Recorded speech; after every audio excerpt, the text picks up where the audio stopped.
नमस्कार, आप देख रहे हैं समाचार लाइव और आज के प्रमुख समाचारों के साथ मैं हूं संजय कुमार। सबसे पहले मुख्य समाचार।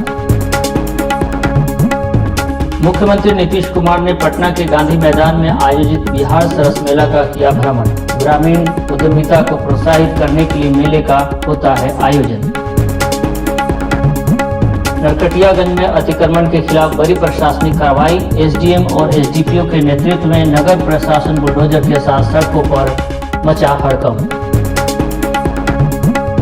जीके मेमोरियल स्कूल में 3 दिवसीय वार्षिक खेल महोत्सव क्रीड़ा का शुभारंभ। अतिथियों ने दीप प्रज्वलित कर महोत्सव का किया विधिवत शुभारंभ। महात्मा गांधी केंद्रीय विश्वविद्यालय में राष्ट्रीय कर्मयोगी लार्ज स्केल जन सेवा प्रशिक्षण का आयोजन। प्रशिक्षण कार्यक्रम में विश्वविद्यालय के समस्त शिक्षण एवं गैर शिक्षण कर्मचारियों को सहभागिता सुनिश्चित की गई। पूर्वी चंपारण के सुगौली में आयोजित श्रीमद् भागवत कथा ज्ञान यज्ञ का समापन। हरिबोल और पुष्प वर्षा के बीच श्रद्धालुओं ने कथावाचक को दी विदाई। जीके मेमोरियल स्कूल को स्टार एजुकेशन अवार्ड 2025 से किया गया सम्मानित। स्कूल के निदेशक अमरेंद्र पांडे ने सम्मान किया ग्रहण। और बीसीए ने विजय हजारे ट्रॉफी ट्रायल के लिए सकीबुल गनी व बादल कनौजिया को बुलाया। बीसीसीआई द्वारा 50-50 ओवर फॉर्मेट में आयोजित होता है यह टूर्नामेंट। अब समाचार विस्तार से। मुख्यमंत्री नीतीश कुमार ने पटना के गांधी मैदान में आयोजित बिहार सरस मेला का भ्रमण किया। यह मेला ग्रामीण विकास विभाग द्वारा ग्रामीण उद्यमियों एवं जीविका दीदियों को अपने उत्पादों को राष्ट्रीय स्तर पर बढ़ावा देने हेतु हर वर्ष आयोजित किया जाता है। सीएम नीतीश कुमार ने वहां की व्यवस्था तथा उपलब्ध सुविधाओं के संबंध में जानकारी ली। सरस मेला में जीविका दीदियों द्वारा भी स्टॉल लगाए गए हैं। जीविका दीदियों द्वारा लगाए गए स्टॉल उनके परिश्रम, आत्मनिर्भरता और उनके उत्कृष्ट हस्तकौशल को दर्शाते हैं। सरकार द्वारा ग्रामीण उद्यमिता को प्रोत्साहित करने के लिए कई कदम उठाए गए हैं। जीविका दीदियों के संवर्धन तथा स्वरोजगार के लिए सरकार द्वारा उन्हें मदद दी जा रही है। पश्चिम चंपारण के नरकटियागंज नगर में अतिक्रमण के खिलाफ बड़ी प्रशासनिक कार्रवाई देखने को मिली। एसडीएम और एसडीपीओ के नेतृत्व में नगर प्रशासन बुलडोजर के साथ सड़कों पर उतरा, जिससे पूरे नगर में हड़कंप मच गया। कार्रवाई की सूचना मिलते ही कई अतिक्रमणकारी स्वयं ही अपने अपने अतिक्रमण हटाते नजर आए। यह अभियान पोखरा चौक से लेकर हाई स्कूल चौक होते हुए नागेंद्र तिवारी चौक तक चलाया गया। इस दौरान सड़क किनारे अवैध रूप से लगाए गए ठेले, दुकानों के आगे बढ़ाए गए शेड, तख्ते और अन्य अतिक्रमणों को हटाया गया। वहीं सड़कों पर बेतरतीब तरीके से खड़े वाहनों के खिलाफ भी सख्त कार्रवाई की गई। अभियान के दौरान एसडीएम सूर्य प्रकाश गुप्ता और एसडीपीओ जय प्रकाश सिंह स्वयं पैदल चलकर अतिक्रमणकारियों को चिन्हित करते नजर आए। उन्होंने अतिक्रमण करने वालों को मौके पर ही चेतावनी देते हुए सख्त निर्देश दिया कि भविष्य में सड़क पर किसी भी प्रकार का अतिक्रमण न किया जाए। अधिकारियों ने स्पष्ट कहा कि सड़कों को अतिक्रमण मुक्त रखना जनहित में आवश्यक है और आगे भी ऐसे अभियान लगातार चलाए जाएंगे। कुछ करना होगा सर, आज अतिक्रमण को लेकर अतिक्रमण हटाओ अभियान आज हम लोगों ने चलाया है नरकटियागंज शहर में। यहाँ लोगों को आवागमन में कठिनाई न हो, इसको देखते हुए सड़क जो है ओरिजिनल सड़क काफ़ी चौड़ी है, लेकिन लोगों के द्वारा अनावश्यक गाड़ियाँ खड़ी कर दी जाती हैं। कुछ दुकानदारों के द्वारा भी बढ़ा लिया जाता है। तो सबको नोटिस किया गया था। नोटिस के जवाब में कई लोगों ने स्वतः भी हटा लिया था। कुछ लोगों ने नहीं हटाया था, उन लोगों पर फाइन किया गया है। गाड़ियाँ भी जो बेतरतीब तरीके से लगी थी उन पर भी दंडात्मक कार्रवाई हुई है। और कुछ और लोग जिनको पहले से नोटिस नहीं मिला था उनको पुनः नोटिस दिया गया है। 1 सप्ताह का उनको समय दिया जाएगा और अगर नहीं हटाते हैं तो नियमानुसार कार्रवाई करते हुए अतिक्रमण हटाया जाएगा। सड़क पर उतरे, क्या कुछ करना होगा जेसीबी के साथ उतरे हुए हैं? एक्चुअल में आवागमन को सुचारू रूप से चलाने के लिए हम लोग सड़क के दोनों किनारे कुछ लोग जो अतिक्रमण किए हैं, या तो ठेला लगाकर या छज्जा वगैरह लगा करके, तो ये नगर परिषद द्वारा पहले से उन लोग को सूचित किया गया था। वे लोग हम लोगों के जो सूचना को फॉलो करते हुए, कानून का पालन करते हुए लोग स्वयं अधिकतर हटा लिए हैं। जो लोग नहीं हटाए हैं उनके विरुद्ध हम लोग बुलडोजर की कार्रवाई कर रहे हैं। बाकी जो है जो ठेला खुमचा वाले हैं उन लोगों को हम लोग बता रहे हैं कि आप लोग रोड से हट करके ही कोई कार्य करें ताकि आवागमन बाधित ना हो। पूर्वी चंपारण के सुगौली प्रखंड अंतर्गत छपड़ा बहास स्थित जीके मेमोरियल स्कूल में 3 दिवसीय वार्षिक खेल महोत्सव क्रीड़ा का शुभारंभ किया गया। यह आयोजन विद्यार्थियों में खेल भावना, अनुशासन, टीम वर्क और सर्वांगीण विकास को प्रोत्साहित करने के उद्देश्य से किया गया है। उद्घाटन समारोह में स्थानीय विधायक राजेश कुमार उर्फ बबलू गुप्ता, वरिष्ठ भाजपा नेता व मुख्य ट्रस्टी राम गोपाल खंडेवाल तथा सांसद प्रतिनिधि प्रदीप सराफ की उपस्थिति रही। अतिथियों ने दीप प्रज्वलित कर विधिवत खेल महोत्सव का उद्घाटन किया और विद्यार्थियों को खेलों में बढ़ चढ़कर भाग लेने के लिए प्रेरित किया। 3 दिनों तक चलने वाले इस खेल महोत्सव में athletics, football, volleyball, basketball, kabaddi, kho kho, badminton सहित विभिन्न आयु वर्ग के अनुरूप खेल प्रतियोगिताओं का आयोजन किया जा रहा है। विभिन्न कक्षाओं के छात्र छात्राएं पूरे उत्साह और अनुशासन के साथ प्रतियोगिताओं में भाग ले रहे हैं। स्कूल के निदेशक अमरेंद्र पांडे ने इसे लेकर विस्तृत जानकारी दी। सबसे पहले आप लोगों का धन्यवाद कि इतनी शॉर्ट नोटिस पर आप लोग आए हैं इस प्रेस कॉन्फ्रेंस के लिए।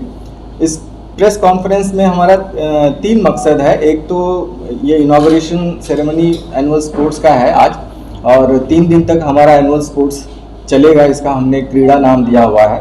तो ये जो इवेंट है क्रीड़ा हमारे लिए सिर्फ स्पोर्ट्स इवेंट नहीं है, ये हम एजुकेशन को बियॉन्ड क्लासरूम ले जाने का एक हमारा प्रयास है। और हम ये मानते हैं कि एक्स्ट्रा करिकुलर एक्टिविटीज़ जो हैं वो बच्चों में डिसिप्लिन, टीम वर्क और लीडरशिप को डेवलप करते हैं। और हम ये भी मानते हैं कि जब एकेडमिक्स और एक्टिविटीज़ साथ साथ चलते हैं तभी बच्चों में ट्रू कॉन्फिडेंस आता है और एक बैलेंस उनके अंदर बनता है। वहीं आयोजन के मुख्य अतिथि राजेश कुमार उर्फ बबलू गुप्ता ने क्या कुछ कहा, सुनिए। घूमने के बाद मैं इसको निश्चित रूप से कह सकता हूं कि जो अपने देश का मानक है सीबीएसई बोर्ड का, उस पर यह 100% खड़ा उतरता है। इसमें कहीं कोई हमारे हिसाब से कोई कमी या त्रुटि हमको नजर नहीं आ रही है। जितना बढ़िया इंफ्रास्ट्रक्चर इसका है वो देश के मानक पर, सीबीएसई के बोर्ड के मानक पर खड़ा उतरता है। और इन्होंने बताया भी कि अभी इनको बेस्ट स्कूल का किसी संस्था ने star education group times of India के टाइम्स ऑफ इंडिया के एसोसिएशन से इनको मिला है। तो हमारे लिए तो सबसे गर्व की बात है। सुगौली एक्चुअली अभी तो प्रखंड नजर आ रहा है आपको, प्रखंड है, लेकिन सुगौली प्रखंड की क्षमता नहीं रखता है, ये सब डिवीजन का क्षमता रखता है। और दुर्भाग्य है कि यहाँ अभी तक सब डिवीजन किसी कारण से नहीं हुआ। जो यहाँ का इतिहास है सुगौली समझौता, निश्चित रूप से उस समय को याद कीजिए कि सुगौली में इस समझौता को किया गया, तो निश्चित रूप से यहाँ उस मानक की व्यवस्था रही होगी, तभी जाकर के उस जमाने में सुगौली ट्रीटी हुआ अंग्रेजों और नेपाल के बीच। तो ये जो सुगौली की जो अपनी गरिमा है, मैं गर्व से कह सकता हूं कि उसमें ये विद्यालय उसमें 4 चांद लगाने का काम कर रहा है। महात्मा गांधी केंद्रीय विश्वविद्यालय में भारत सरकार के राष्ट्रीय कर्मयोगी लार्ज स्केल जन सेवा कार्यक्रम के अंतर्गत प्रशिक्षण कार्यक्रम का आयोजन किया गया। यह कार्यक्रम 16 एवं 17 दिसंबर 2025 को आयोजित किया गया। उक्त प्रशिक्षण कार्यक्रम में विश्वविद्यालय के समस्त शिक्षण एवं गैर शिक्षण कर्मचारियों की सहभागिता सुनिश्चित की गई है। राष्ट्रीय कर्मयोगी जन सेवा प्रशिक्षण कार्यक्रम 4 प्रमुख मॉड्यूल्स पर आधारित है, जिनका उद्देश्य लोक सेवकों में जन उन्मुखी सेवा भावना, नैतिकता एवं उत्तरदायित्व, प्रभावी संप्रेषण कौशल तथा कार्य कुशलता एवं नवाचार आधारित प्रशासनिक दृष्टिकोण का विकास करना है। प्रशिक्षण के दौरान इन सभी मॉड्यूल्स पर विस्तृत चर्चा एवं सहभागिता आधारित गतिविधियां संपन्न कराई गई, जिससे प्रतिभागियों को अपने कार्य व्यवहार में सकारात्मक परिवर्तन लाने हेतु प्रेरणा प्राप्त हुई। पूर्वी चंपारण के सुगौली नगर में आयोजित 7 दिवसीय श्रीमद् भागवत कथा ज्ञान यज्ञ का समापन हो गया। श्रीधाम अयोध्या से आए प्रसिद्ध कथावाचक लाडले हर्षवर्धन महाराज को श्रद्धा के साथ विदाई दी गई। इस दौरान सैकड़ों महिला पुरुष श्रद्धालु मौजूद रहे। पूरा क्षेत्र हरिबोल, जय श्री कृष्ण और राधे राधे जय घोष से गूंज उठा। विदाई जुलूस के दौरान मुख्य बाजार में श्रद्धालुओं ने कथावाचक पर पुष्प वर्षा की। कई भक्त भावुक नजर आए और आशीर्वाद लेने के लिए आतुर दिखे। आयोजन को शांतिपूर्ण ढंग से संपन्न कराने में पुलिस प्रशासन व आयोजन समिति की सराहनीय भूमिका रही। श्रद्धालुओं ने भविष्य में ऐसे और आध्यात्मिक आयोजनों की कामना की। पूर्वी चंपारण के सुगौली स्थित जीके मेमोरियल स्कूल को स्टार एजुकेशन अवार्ड 2025 से सम्मानित किया गया। प्रबंधन की ओर से मिली जानकारी के अनुसार यह सम्मान बेस्ट स्कूल की श्रेणी में दिया गया। यह पुरस्कार education supply and franchise expo ESFE Mumbai में टाइम्स ऑफ इंडिया ग्रुप द्वारा प्रदान किया गया। यह सम्मान विद्यालय की सुदृढ़ शैक्षणिक प्रक्रियाओं, सुव्यवस्थित शिक्षण प्रणाली एवं आधुनिक इंफ्रास्ट्रक्चर के लिए प्रदान किया गया है। विद्यालय को गुणवत्तापूर्ण शिक्षण, प्रशिक्षित एवं समर्पित शिक्षकों, विद्यार्थी केंद्रित शिक्षण पद्धतियों और सतत सुधार के प्रयासों के लिए सराहा गया। विद्यालय प्रबंधन ने इस सम्मान को शिक्षकों, विद्यार्थियों, अभिभावकों और कर्मचारियों के सामूहिक प्रयासों का परिणाम बताया।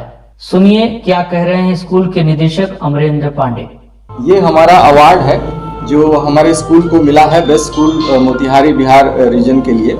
और इसमें हमने कई पैरामीटर्स पर अपने स्कूल को प्रेजेंट किया वहाँ पर, जिनमें एजुकेशनल प्रोसेसेस की एफिशिएंसी है और हमारा जिस तरह का इंफ्रास्ट्रक्चर हमने बिल्ड किया है, उन सारी चीज़ों को हमने प्रेजेंट किया, जिसके बेसिस पर हमें ये award education supply and franchise expo Mumbai में स्टार एजुकेशन ग्रुप के द्वारा टाइम्स ऑफ इंडिया के सौजन्य से ये हमें दिया गया है।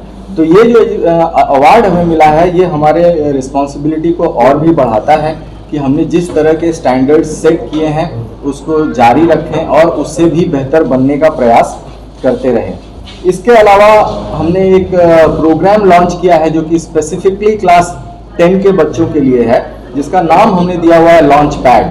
लॉन्च पैड एक्चुअली फोकस करता है बच्चों को स्कूल कंटिन्यूएशन के ऊपर। हमने जो एक ट्रेंड यहाँ पर देखा कि बच्चे जनरली क्लास 10 के बाद जो है वो डमी स्कूलिंग में ज़्यादा चले जाते हैं कि डमी स्कूल में एडमिशन ले लेंगे जहाँ पे अटेंडेंस की ज़रूरत नहीं होती है, उनको ऑटोमेटिक अटेंडेंस मिलती रहती है और वो कहीं और जाकर के कोचिंग वगैरह करके पढ़ाई करते रहते हैं।